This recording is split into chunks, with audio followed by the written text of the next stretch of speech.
আসসালামু আলাইকুম। এই দৃশ্যটি আমি সেন্ট মার্টিন থেকে ফেরার পথে মাঝ সমুদ্রে ক্যামেরাবন্দি করি। একেবারে চারিদিকে পানি, মাঝ সমুদ্রে সূর্যাস্তের অসাধারণ এই দৃশ্যটি খুবই সুন্দর ছিল। পাশাপাশি আপনাদের সাথে আরও 2টি ইনফরমেশন শেয়ার করে রাখা দরকার। সেটি হচ্ছে কক্সবাজার থেকে যখন শিপে উঠবেন অথবা সেন্ট মার্টিন থেকে যখন ফিরবেন, এই 2টা সময়ে শিপে ওঠার সময় সাথে করে কিন্তু প্লাস্টিকের কোনো পানির বোতল বা কোনো খাবারের প্যাকেট, চিপসের প্যাকেট এগুলো সাথে নিয়ে শিপে উঠতে দিবে না।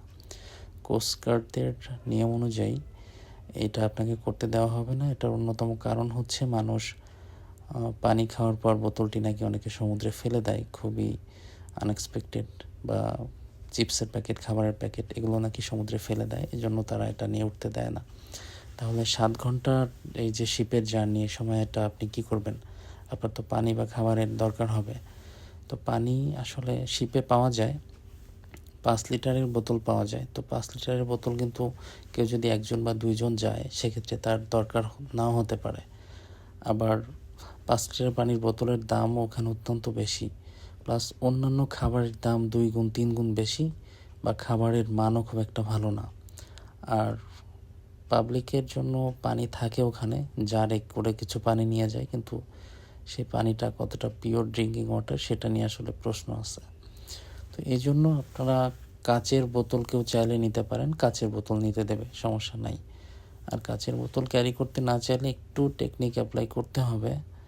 সেটি হচ্ছে পানির বোতল ব্যাগে করে লুকায় নিতে পারেন, ট্রলিতে বা বড় ব্যাগের মধ্যে যে ব্যাগগুলো আপনাদের সাথে থাকবে সেগুলোতে লুকায় নিতে পারেন। তবে অনুরোধ থাকবে কেউ যেন পানি খাওয়া শেষে বোতলটি সমুদ্রে ফেলে না দেন।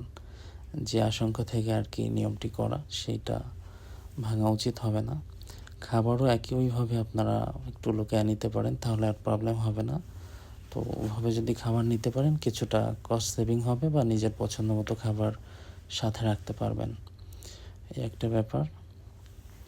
আরেকটা ইনফরমেশন হচ্ছে, আপনারা যারা শিপে করে যাবেন অনেকেই কী করে যে আগের দিন রাতে রওনা করেন, সেটা ঢাকা থেকে হোক বা দেশের যে কোনো দূরত্ব থেকে কক্সবাজার যায়, আগের দিন রাতে রওনা করে পরের দিন সকালে তারা শিপ ধরার চেষ্টা করে।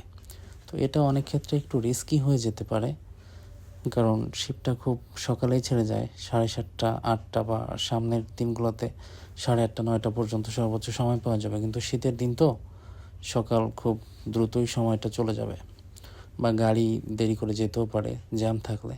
তো সেজন্য শিপ টাইমের যে বাসগুলো থাকে সেই বাসগুলোতে করে আপনাদের ভ্রমণ করা উচিত হবে।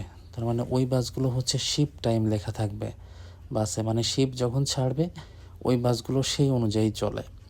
তো ওদের সাথে আর কি শিপের এজেন্সি বা ওই কোস্টগার্ডদের যোগাযোগ থাকে যে আজকে কখন শিপ ছাড়বে, সেই অনুযায়ী তারা চলে। আর কেউ যদি আগের দিন গিয়ে কক্সবাজার রাতে থাকতে পারে তাহলে তো কোনো সমস্যাই নেই। এই বিষয়টা আর কি